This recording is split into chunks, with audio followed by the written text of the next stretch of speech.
हसरत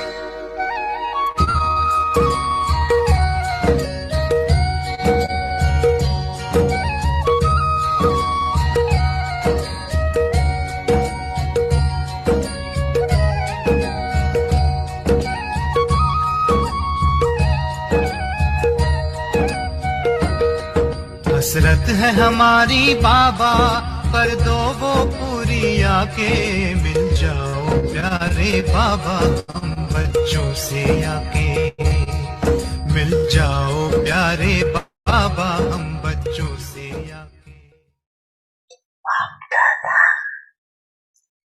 बाप की जयंती, साथ में बच्चों की भी जयंती है, तो बाप के साथ बच्चों के जयंती की भी मुबारक हो, मुबारक हो, मुबारक हो।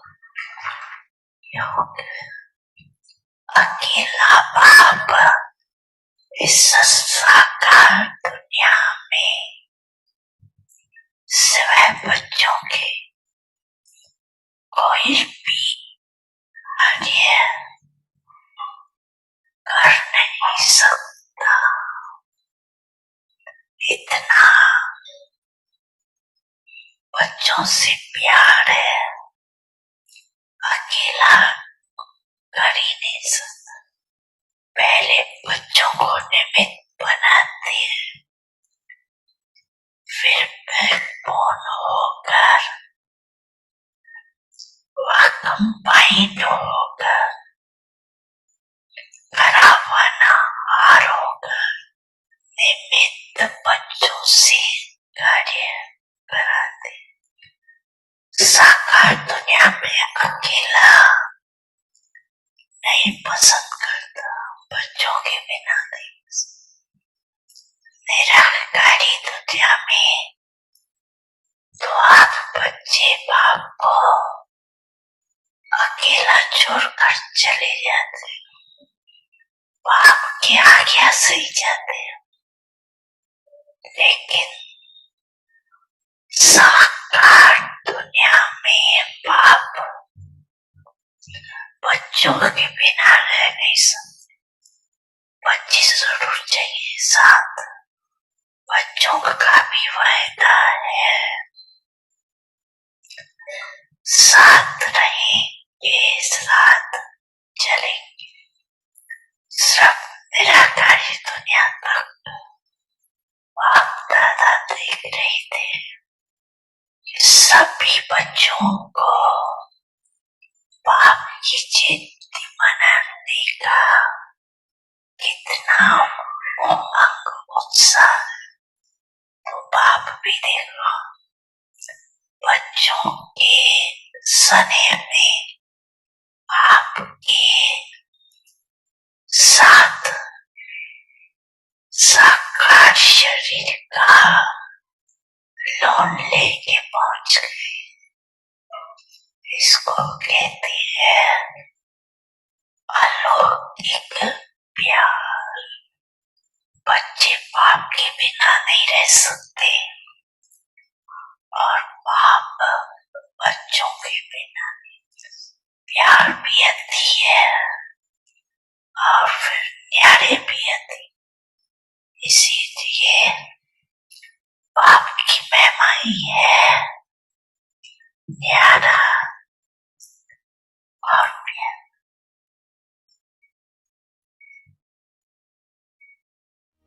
बड़ी मन भावनी मुरली प्रेम से प्राणों को सींचे, रसीली तान की ये डोर आपकी ओर ही खींचे, आपकी ओर ही खींचे। रूहानी स्नेह का जादू आपकी मीठी बातों में, रूहानी स्नेह का जादू आपकी मीठी बातों में।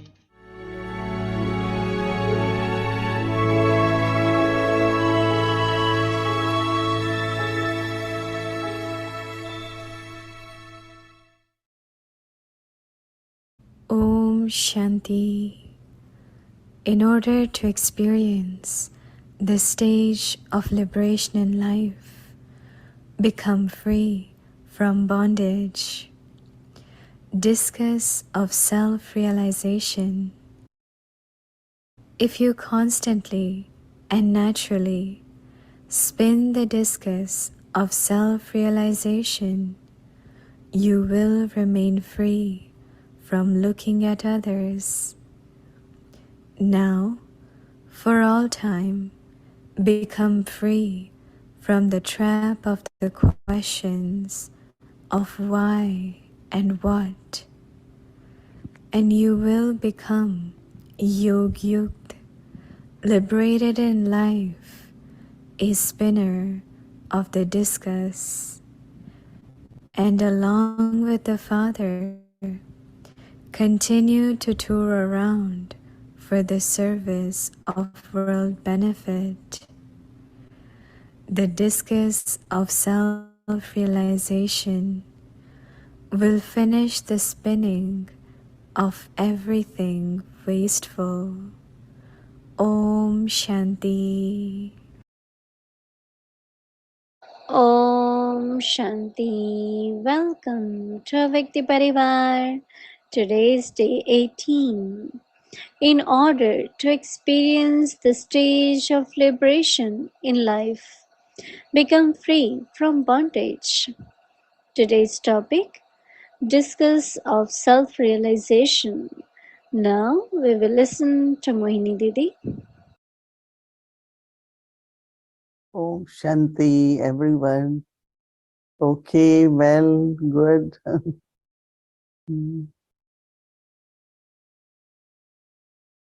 We want to have a determined thought, and we promise that through our perfect form, our stage, we will reveal Baba. Sometimes whatever is happening in the world, and I look at Baba, Shiv Baba, Brahma Baba, that how they are stable, immovable. There is so much sorrow in the world, but Baba doesn't feel that sorrow. So how they are able to be detached observer, they are able to be stable. Because we see any scene or any soul playing part not according to Srimad, and we know that something could happen to them. Just like subtle thoughts come, and to accept whatever is happening in drama, because everything is accurate. Accurate in the sense of karmic accounts and the part within the drama.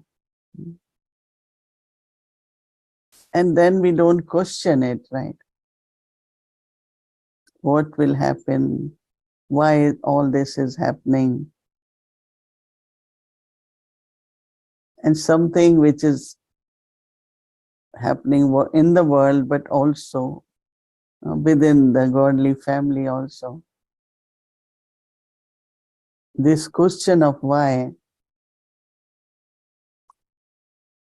and then we think because of this, then why comes, then because comes, then as yesterday we took this determined thought not to have wasteful thoughts.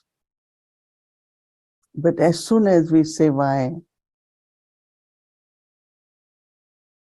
Baba says, why in Hindi is called kyun, kyun. And English is queue.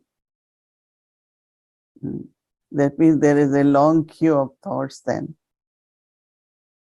So deeply accepting everything as it is will keep our energy very high and very stable. Because as soon as we say why, why this happened to me, why this is happening.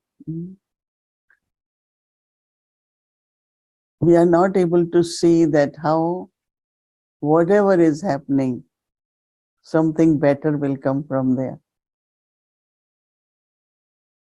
Many times it happens that things look like crisis, or we call it storm, and a gift emerges from there. If we maintain, as we heard, firm faith. So have firm faith is that Baba is responsible for me. I belong to Baba. I had been really thinking just to have awareness, this body also is for Baba's seva, Baba's service. So hard to keep every thought full of love, full of faith. Because if there is very subtly lack of faith or lack of trust, very subtly, yes, in your intellect, you are very firm, but deep within, there are some subtle thoughts of anxiety or fear or what's going to happen. So we could reduce our power. More and more realization I'm having that strength is in our thoughts. Even to experience God's help, you need to be strong. So hard to keep elevated thoughts, thoughts of victory, courage, and total faith in Baba. And of course, as Baba said, in accurate drama. As I said, accurate means not necessarily this is what I would like, what is happening. But whatever is happening and will be happening, Baba said, will be good. I have to be number one like Brahma Baba. So I have to look at Brahma Baba. That in the end, Baba didn't go in details of little things. Why this happened, who did it, what happened, it happened quickly, as quickly as possible to make yourself free from that. So how to make stage very powerful.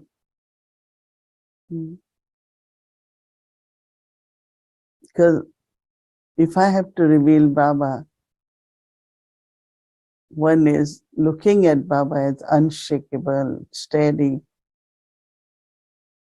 And we use the word for God, Baba, Sadashiv, always benevolent, always merciful. So that is like consistent donor. Always giving blessings. Collectively we will serve through our thoughts, words, and actions. Om Shanti.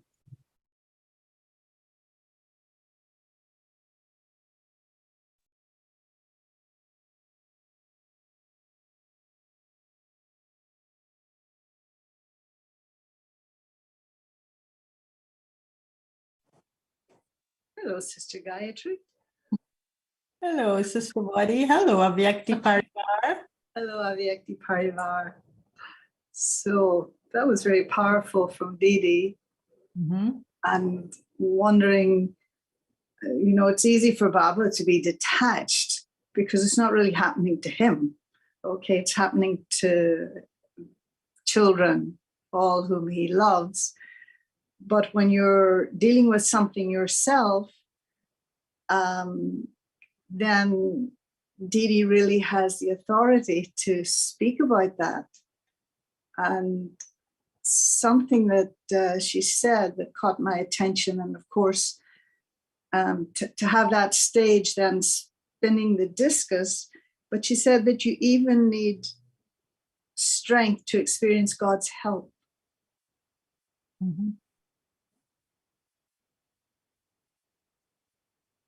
Yeah, I also was struck by that. And I feel that that's what Baba is telling us, that, you know, yesterday when he was talking about the difference between a devotee and a child, I think that's the whole point.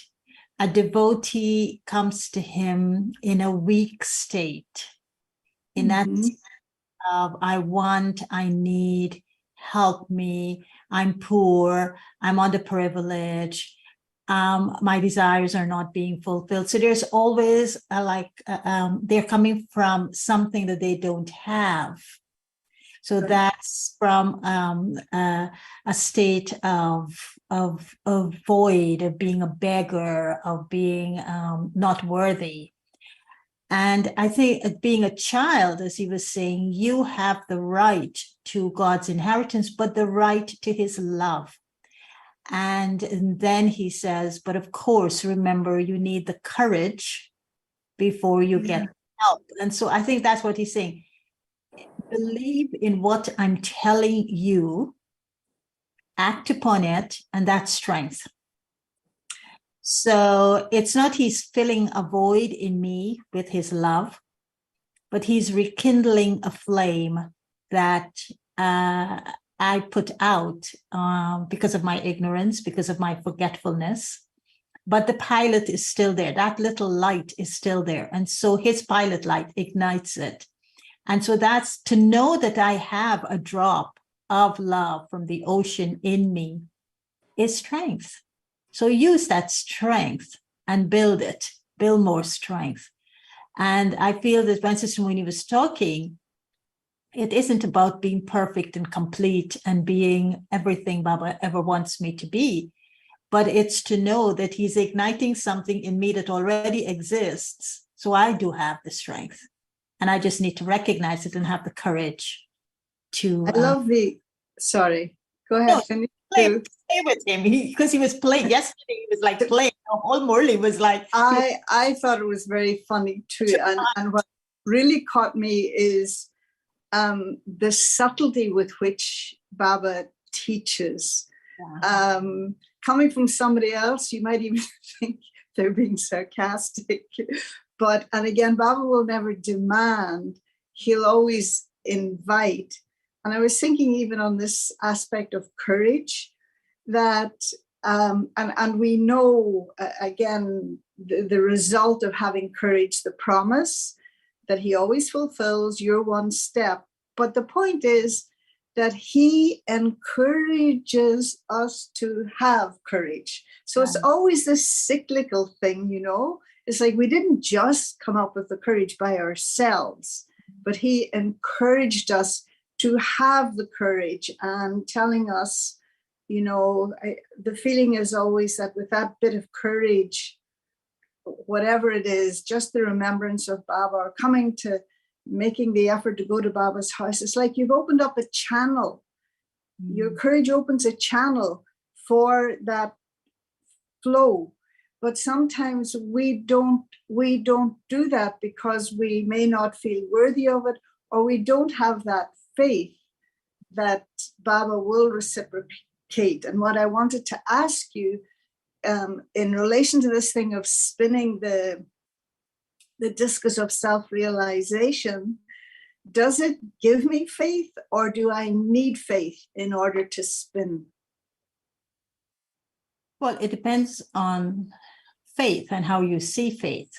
Let me just tell you answer it, but not in a direct way, and hopefully you get my answer. Like Baba. Like Daddy Jackie. You ask her a question, she goes off on 10,000 tangents, and then you say, but Dad, you didn't answer my question. She said, you didn't hear my answer. I did.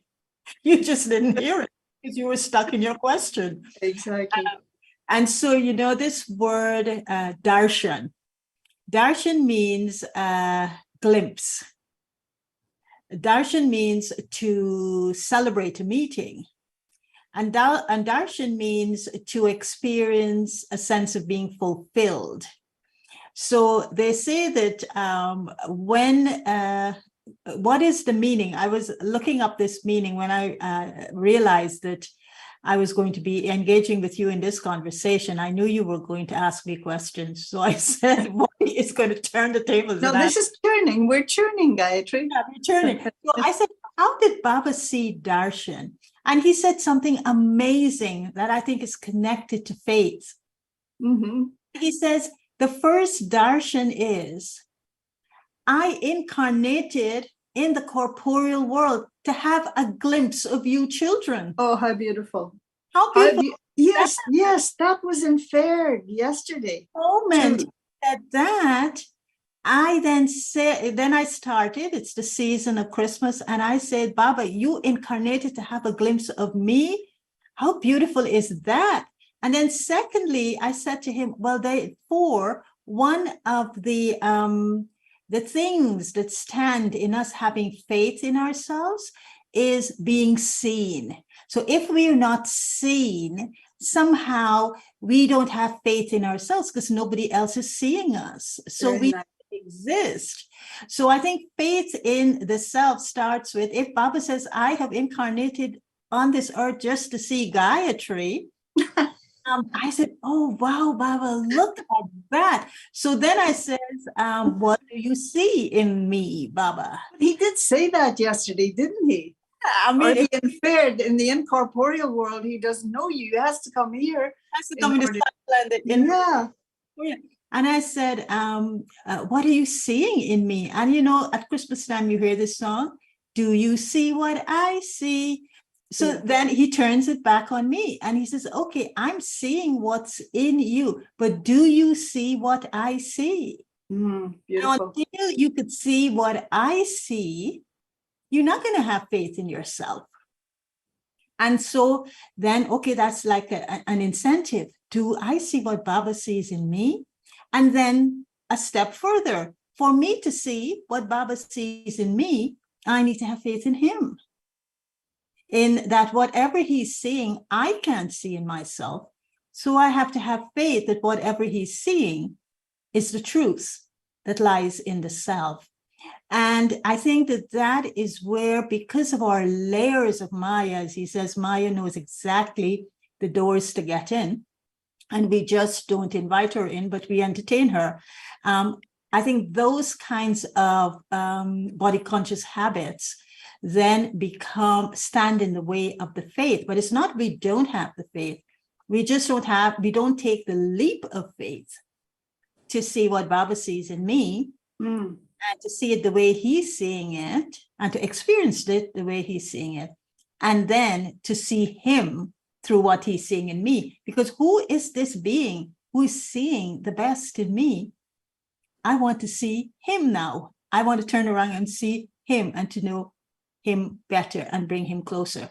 So I think that's for me what faith is all about.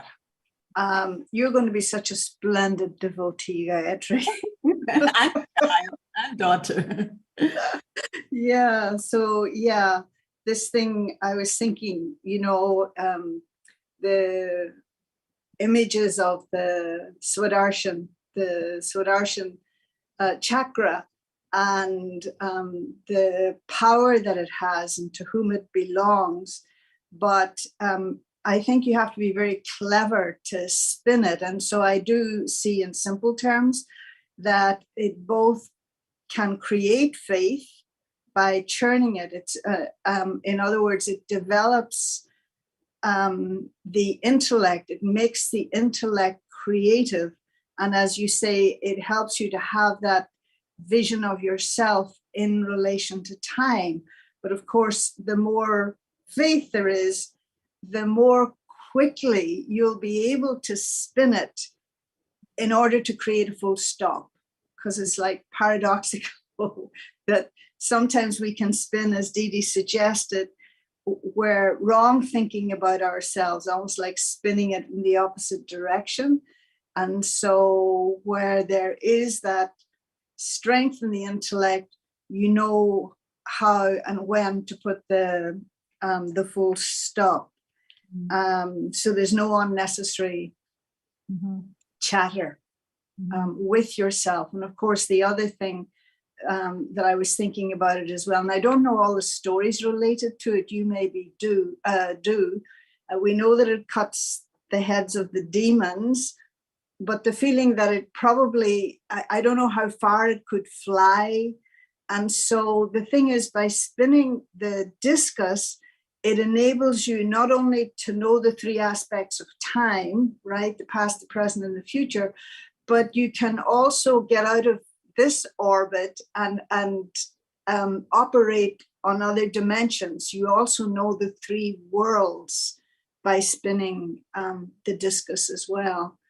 So it all goes to strengthening, you know, the intellect and creativity and the relationship. That's a beautiful image, because as you're talking, I'm seeing like the cosmos, the entire, you know, three aspects of time, and you know, we are souls like on the tightrope of life, hanging from the incorporeal world to the corporeal, and we're spinning this kind of rope like gymnastics or acrobat. We're kind of working ourselves all. We have to kind of move, is the movement that will take us.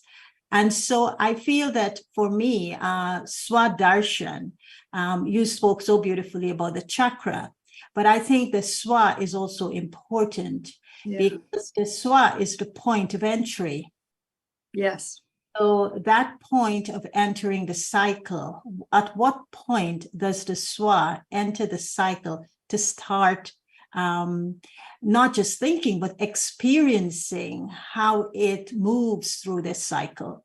So some Swas may start from the golden age and think they're divine. Some Swas may start Rama and it's okay to battle. You know, I need to battle to get to the victory. Some may come in the copper age. You know, we have to be wheelers and dealers in this world. So we have to do the things. We have to bargain. We have to be the business people. And then the point of entry could be the Iron Age. You know, this age of making excuses for doing what I know to be right, because I think that's right. consciousness. And so you're not talking about this in terms of when physically people enter the cycle, but in their churning. Is that what you're saying? Right. The Swadarshan is moving forward. Or you could move backward as well. So you could decide whatever movement you want to have. And that, for me, is the beauty of the Swadarshan chakra. It's a symbol of movement. Right. And you're moving within the context of time. And you're in the context of how you play your part within the context of time. So you're at liberty to enter it at whatever point. But I share a story that I heard in Charlotte. And in Charlotte, someone said they inaugurated their house, and the sister who came took a very mild kind of maybe, I don't know what, to mark a swastika on their door. Because Hindus, and it is an auspicious sign.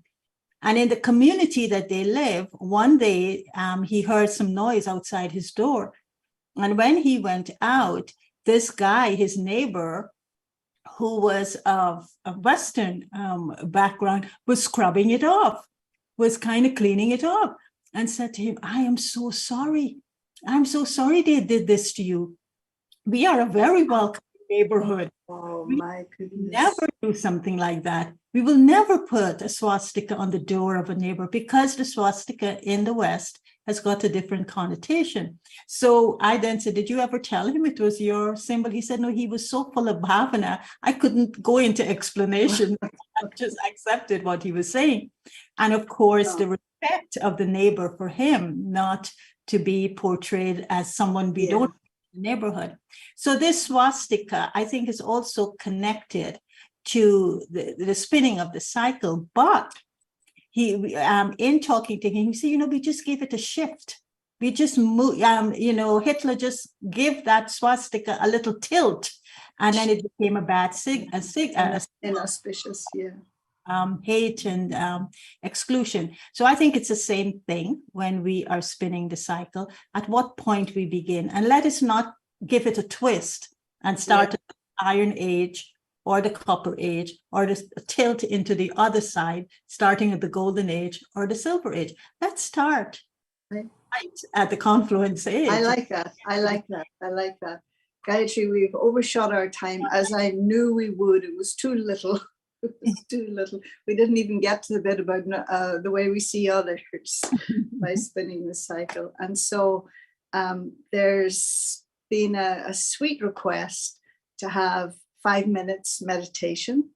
And so perhaps I can request that we send vibrations to our dear Didi, who's quite nearby, and perhaps. And before we go on, Sister Mohini, for a long period of time yesterday, actually I spent the night basically with her. And when I was leaving this morning, I was taking drishti from her, and she says, I want you to tell the Avyakti Parivar family that I am doing very well.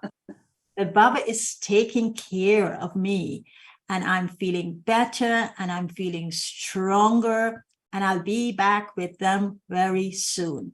So whatever you've been sending to Sister Mohini, it has been reaching her, and it has been doing miracles in terms of her getting rid of that cough and that infection that she's picked up. And so she has felt it. Baba has used you all as instruments. And so she's saying, hang in there, I'll be back with you soon, and that too very soon. But after tonight, it looks like she's never really left us, because her thing this evening was so powerful. Yeah. Thanks for that, Gayatri. All right, so a few moments.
Om Shanti, welcome to Happy World of Avyakti Children, Season 3, Day 18. So today we are welcoming our lovely angels, Sister Sia and her parents. So welcome angels, Sister Sia.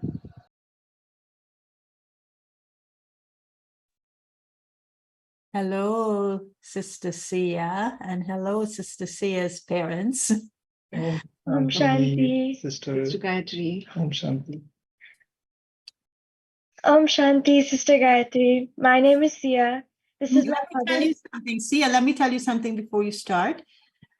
You're going to ask me questions, and I'm going to answer them, but I'm also going to ask Sister Mohini, did I answer them right? Did I fulfill? So, go on, tell me. So this is my mother, Sister Swati, and this is my father, Brother Girish. I am so honored and delighted to be here with you, and we're so thankful for this wonderful opportunity. I have attended Avyakti Parivar classes ever since they started, and I have grown so much from those valuable teachings. I'm so grateful for that. Mohini Didi ji, Bhumi Didi, and all of the guardian angels have been so supportive, and I'm very thankful for their sustenance.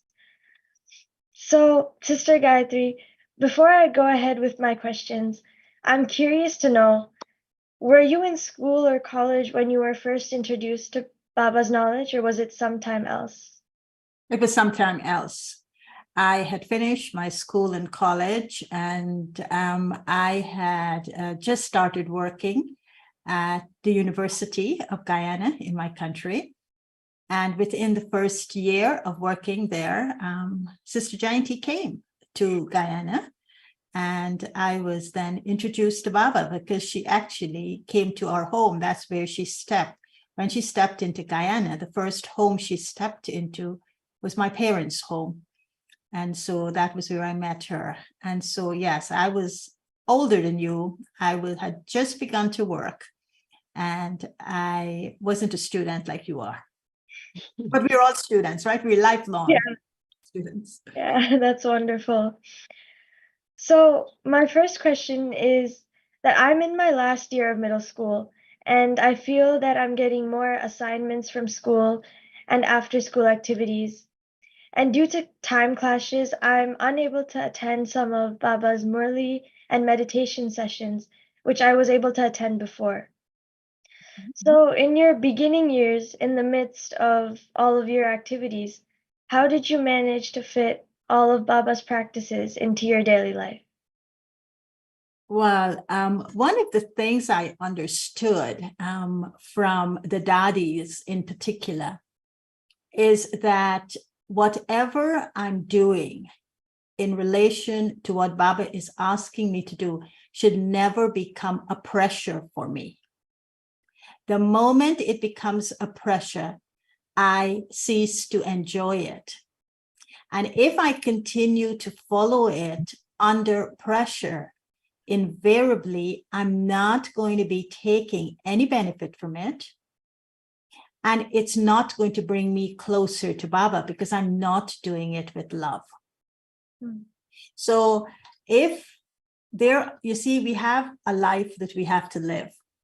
And as we live our lives, the things that we do at different periods in our lives become important in our development as a human being, in what we want to do and what we want to be. So in school, for instance, when I was at school, when I was at high school, middle high school, I didn't have as many assignments as you do. We did not have information technology at hand. We didn't have the internet. Everything was not at our fingertips. We had to go to libraries and read books and do research. But here, everything, you're inundated with information at the touch of a finger. So that in itself occupies a lot of your time and your energy, as it were, in studying. So what I would suggest to you is recognize that this is a time in your life that you need to pay attention to studying. It's very important in your life. Because if you don't do well at middle school, then when you get to senior high, and then from senior high, you have to be applying at universities. And if there's a weakness in the chain of your studies, then it will affect you. It will affect what university you want to go and how you want to study. And so you must pay attention to that, but not be overwhelmed by it. You know, you do it in portions that you could manage, right? And it's not putting a pressure on you. Now, Baba says there's always time to do what I'm asking of you, because that will give you strength. It will give you, we call it capacity. Capacity means inside of me, I feel like I have the space to do other things, no matter how much. So I feel bigger than my schoolwork. I feel I could manage my schoolwork. I could manage it, I could control it, etc. Because inside of me, I'm feeling I have space. So when I follow what Baba is telling me, he gives me strength, he gives me a big, generous space within, and he gives me a direction that I should go in. So balance your life, your study life. So for instance, if you can't read the whole Murli, read the essence, read the question and answer, read the blessing and the slogan. If you can't do all, do the blessing. You choose which one, but do a little bit. That's what he says. One step of courage brings multi-million-fold help from him. If I can't do an hour meditation in the morning, then do 5 minutes. But do it. But do it in the amount of time and in the quantity that you don't feel pressured by it. And just that little bit will go a long way. And you would continue loving Baba, you would continue loving to follow what he's telling you to do, even though you're doing it in a little bit, you know, in little portions. But don't neglect either one of your lives, Lokik or Alokik, but it doesn't mean I have to do it all. I can do it in little portions and Baba will help me, but the courage to do the little portion is very important. Yes, sister. I really liked how you mentioned that we should use Baba's practices as strength to help us with our Lokik studies and outside assignments and tasks.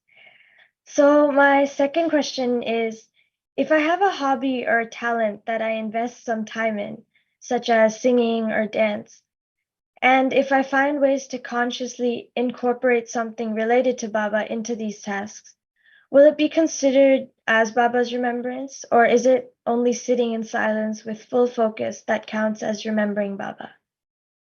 It would be count as Baba's remembrance because you are a karma yogi. Mm-hmm. And a karma yogi means that there's a purpose to your actions. And a hobby, in this case, is a creative action, it's a poetic action. And so what you're doing, what is so beautiful about what you're doing it for the love of God. You're not doing it for the love of the art. And so because you already are saying, oh, I am learning to dance because I'm dancing for Baba. You know, I am his gopi and I'm dancing. And so who is in your consciousness when you're learning the art of dancing? Who are you dancing for? You're dancing for Baba. So he's seeing you dance. And that gives you the art, the hobby in itself, a great deal of purpose. So yes, you are remembering Baba when you're doing that. Thank you. I really like that point. And I would also just like to ask you if you have any special talents that you've used in Baba's service. No, I don't have any special talent. But I'll tell you a story. I'm like jack of all trades, but master of none. In other words, Baba calls us all-rounders.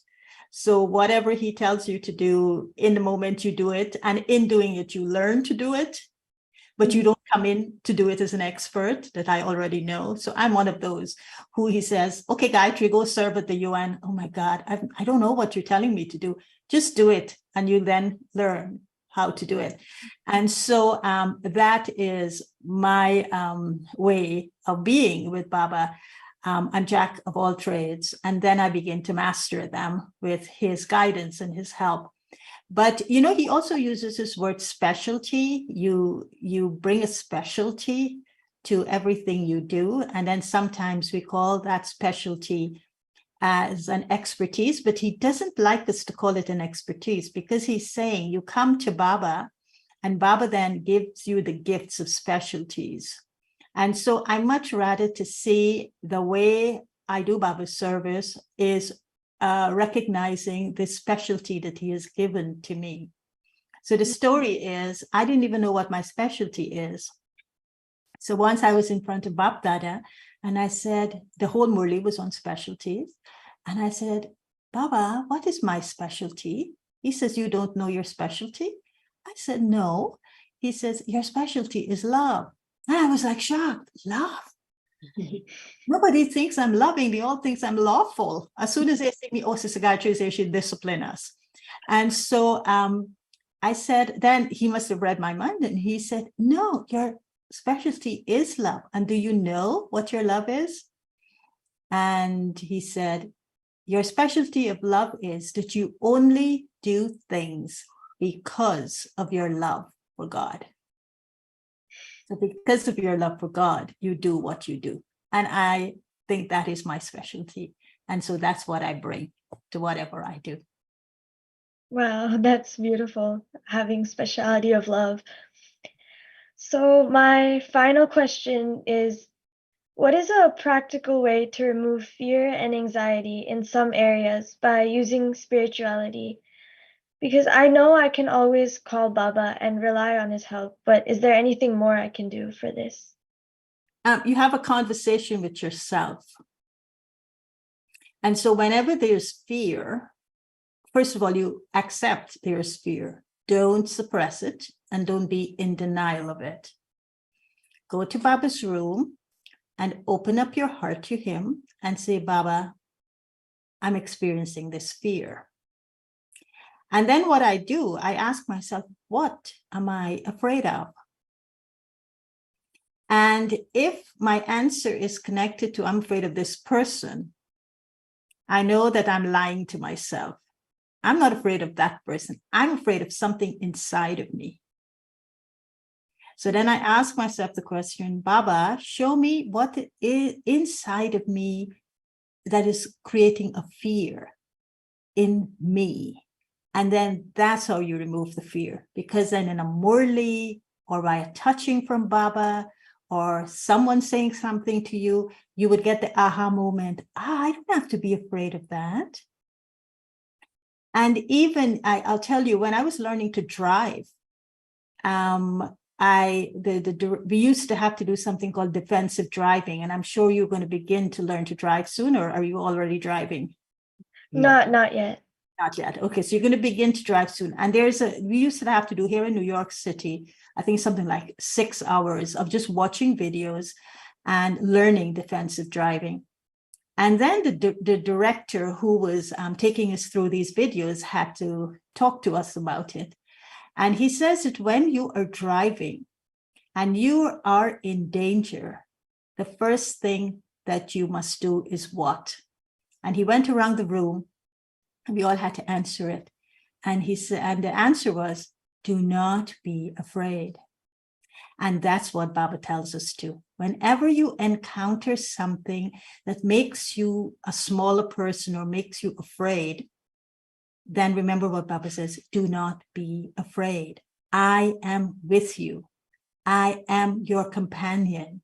And when you are combined with me, there's nothing to be afraid of. So remember that. And that's how you get rid of fear. Anxiety is don't think too much. Because if you think too much, then you create the anxiety for yourself. Because you're thinking about things that may never happen. So we're wasting our thoughts, right? Mm-hmm. So anxiety means a fear of the future, right? And so I keep thinking, what could happen? What should happen? It shouldn't be like that. But Dadi Janki used to say, don't think. And then I say to her, well, if you tell me don't think, who will think for me? It says, I will think for you. And I said, what about if you think of something that I can't do? She says, I will never think something. I could think something that you can't do, but I will never think something that I can't do. So I will help you do it. So it's the same with Baba. Don't think about it. Let Baba think for you.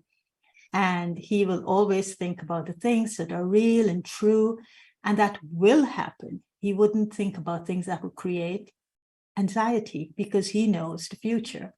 And that's why he wants us to be Trikaldarshi. Don't worry about the future. Your future is in good hands. It's in Baba's hands. Yes, sister. I'll definitely put these points into practice. Thank you. Mom and Dad, do you want to ask some questions now? Do you want to? Yeah, that was a wonderful interaction. I never thought so many questions are there. Thank you, sister, for answering every questions. And we are very, we are blessed with, we are so blessed. We are connected to this family, and we are very fortunate to meet you. Thank you for giving this opportunity. I do have one question. Again, it's related to parenting. Tia turned 13 this year. She's in the teenage phase, and it's a crucial phase, as we know. All these years, it was a different phase, and we used to help her and each of her activities. Now, because of her phase changes, sometimes we feel that we don't know whether we are giving her too much freedom, or are we setting a right boundaries, also following a Srimad. We cannot just leave and give her a full independence. Sometimes we need to set the boundaries. So what is your advice or any tips so that we can approach this situation in a different way, but following the Srimad, not leaving the Srimad? So what's your best advice, or you can? Well, my best advice is that Sia is a soul in her own right, with a part of her own. And she's a child of Baba, right? And she has been put in your trust. And you as parents have been given the responsibility to create an environment for her to flourish in. And it's your responsibility, first and foremost, to make sure she flourishes. And flourishes means she grows with happiness. She's nurtured with love. She is trusted. Now, the beautiful thing about Sia is that she was brought up in Baba's values. She was brought up in Baba's Maryadas. And so you as parents set her a very good foundation. At 13, she's growing up now and she's maturing into a very different phase of life. And so I think that the Maryadas are already with her. She knows them. Baba's inheritance is already with her. She's claimed them. Baba is, all relationships with Baba are in her heart. She's experienced them. And now you have to trust. Mm-hmm. Yep. And I think that's the key here. Parents trusting their children to grow in their unique ways without doubting that they will move away from Baba, Baba's Maryadas, and Baba's niyams, Baba's disciplines. And so I would say trust her and observe the beauty of when she blooms into her unique personality and be proud of that. Thank Also you. trust that she will never, she will make mistakes, and it's good if she makes mistakes because she will learn from them. She will mature from them, but she will never do something against her own value system. She will stay true to that. And you have given her, through being parents, Brahmins, you have given her that gift. Mm-hmm. And Baba will guide her through that. So give her the space to grow. Don't close her in. But of course, as parents, you've got to be responsible to make sure that when those mistakes are made and she needs you to be there for her, you are there for her with an open heart and a non-judgmental attitude and with unconditional love. Sure. Thank you. Thank you, sister. Yeah, that answers the question. Thank you. Okay. Anything else? So thank you, Sister Gayatri, for your inputs, for Sia and for us as parents. So I do have one question for you. I would like to ask from your experience, which in the beginning you have been asked for some discipline or some practice that you like to your parents or somebody from Baba's family or Dadi's asked you to do, and which you hated in the beginning, and but now it is a part of your life, and because of that particular discipline you have grown so much. So is there anything of that sort do you want to share with us? I think there are two things that that made me grow from the Dadis. And one is from Dadi Ji, Dadi Prakashmani, Dadi Kumarka we used to call her. And Dadi Prakashmani always encourages us to grow with integrity. And integrity means you must be honest on the inside and clean on the inside, clean on the outside. What you see on the outside is what it is on the inside. And so if you were saying something to her, come clean, say to her as it is. And even don't hide names. Don't say, Daddy, tell her about something, but don't tell her who you're talking about. She wants you to come clean. And so one day, how did I learn that lesson? She came to me and she told me, she says, Gayatri, Daddy heard you're upset. And I said, Daddy, I'm upset. She said, yes. And I said to her, Daddy, who told you that? And she looked me straight in the face and she said, Daddy Janki told me that. And that moment, it was such a big lesson for me. She did not hesitate to tell me who told her that I was upset. So she came clean with me. So how did I respond? I had to come clean with her to tell her why I was upset. So that for me was something that a discipline of cleanliness. When you want cleanliness in a relationship with another, you have to be clean with them first. And I think that made me mature in my heart, not to carry feelings about people. And if you put in a corner, you be as honest as you can. And the other, I know Didi used to tell, of course, Daddy Janki told us thousands of things, but I'm telling you things about people that you may not have heard a lot about, which is Dadi Prakashmani and Didi Ji, Didi Man Mohini.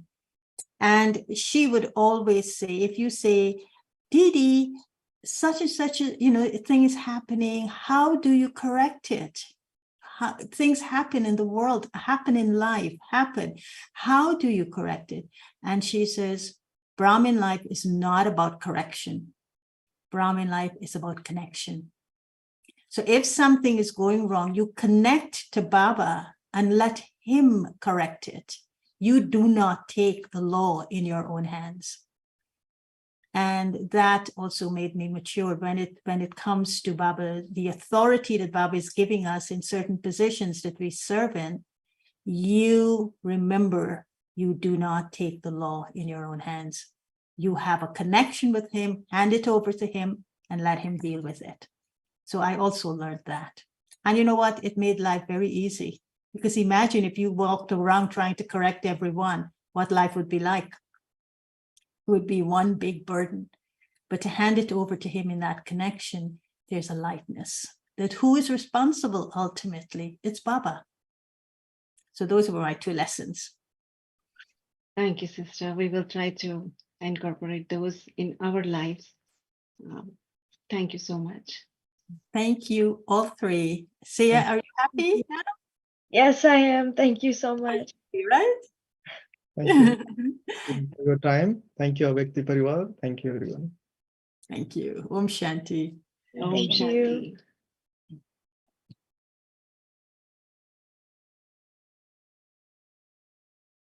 Thank you, Angel. It was a wonderful chit chat. Thank you for coming to Avikti Parivar. and now tomorrow is Tuesday, and our schedule from Amrit Vela 3:30 a.m. to 4:45 a.m. 8:30 to 9:30 we have double foreigners Madhavan online program. There will be a class by Sister Sharona, Wisdom for a Powerful Amrit Vela. So that will be from 8:30 to 9:30 a.m.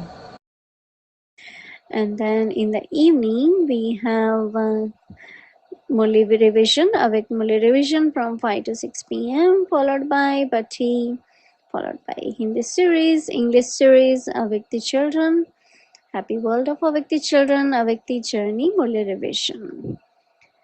Welcome to Avik Journey, Avik Murlis from 1969, multi-million fold fortune and blessings.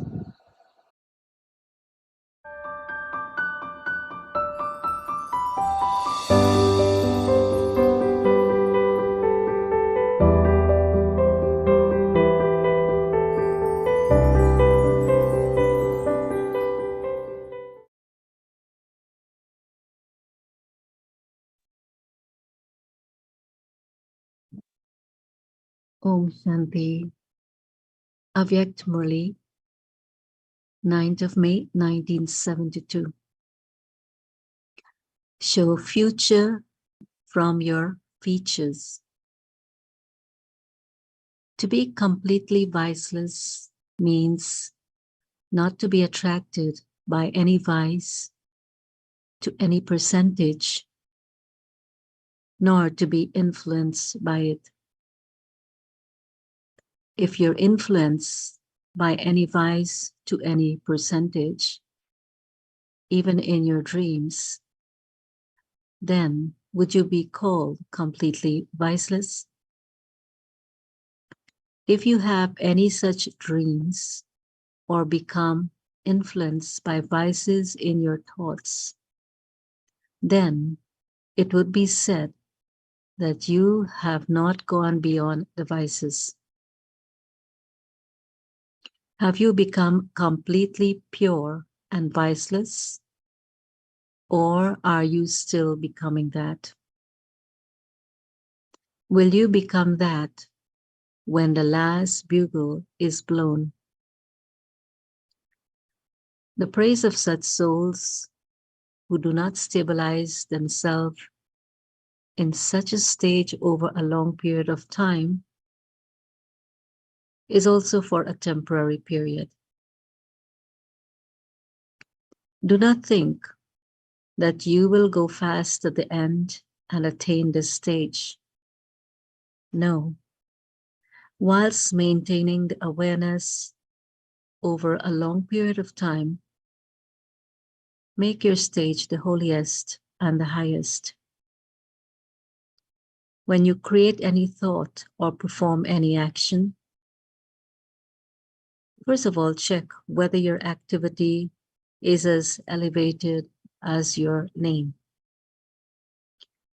What will happen if your name is elevated and the activity is degraded? You defame your own name. So whilst keeping the aim of not performing any such action, imbibe such qualifications within yourself. Explain to others that if they accept anything that is contrary to knowledge, then they are not Gyani, but would be called a Gyani. If someone does not follow a discipline accurately even once, then you say that he has done something that is contrary to knowledge. So in the same way, ask yourself, if I have any ordinary thought, would I be called the highest? So your thoughts too should not be ordinary. When your thoughts become elevated, your words and actions will automatically become elevated. In this way, make yourself the holiest and the highest and become completely viceless.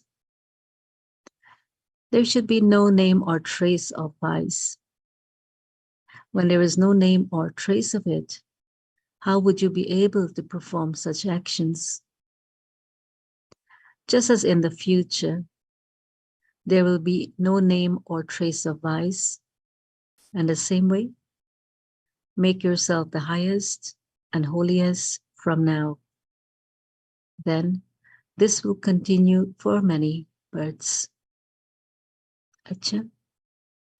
To those who have such an elevated name and who perform elevated actions, Namaste, Om Shanti.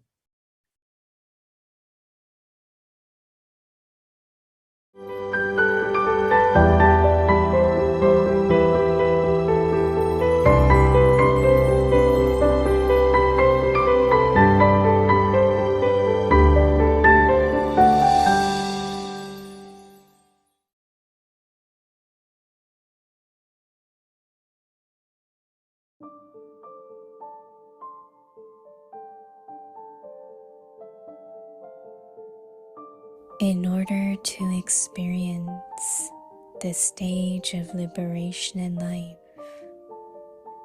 become free from bondage. Discus of self-realization.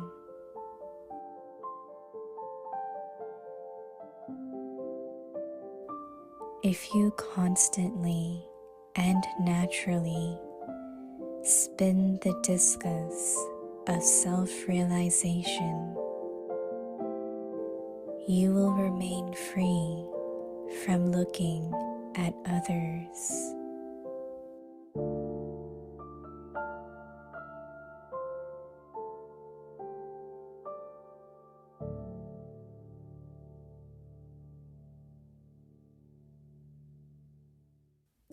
Now, for all time, become free from the trap of the questions of why and what, and you will become yog-yukt, liberated in life,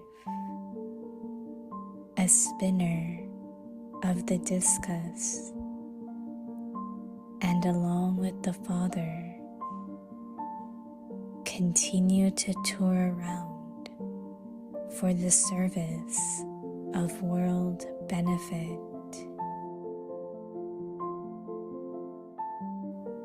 The discus of self-realization will finish the spinning of everything wasteful.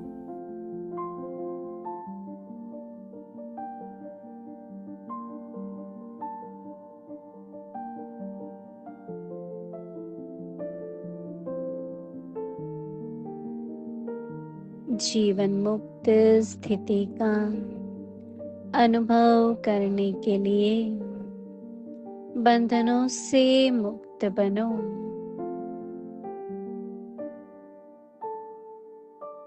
स्वदर्शन चक्र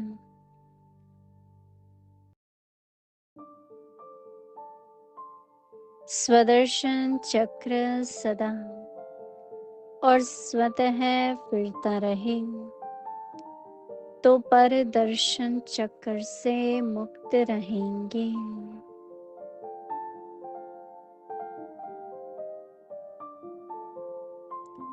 अब क्यों क्या के question की जाल से सदा मुक्त हो जाओ तो योग युक्त जीवन मुक्त चक्रवर्ती बन बाप के साथ विश्व कल्याण की सेवा में चक्कर लगाते रहेंगे।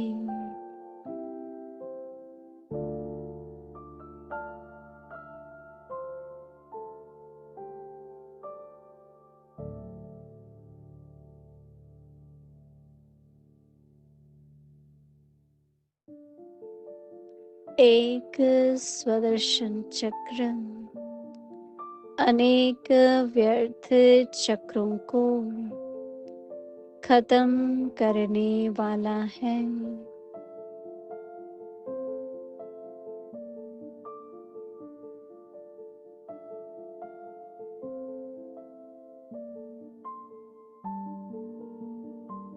ओम शांति।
Shanti.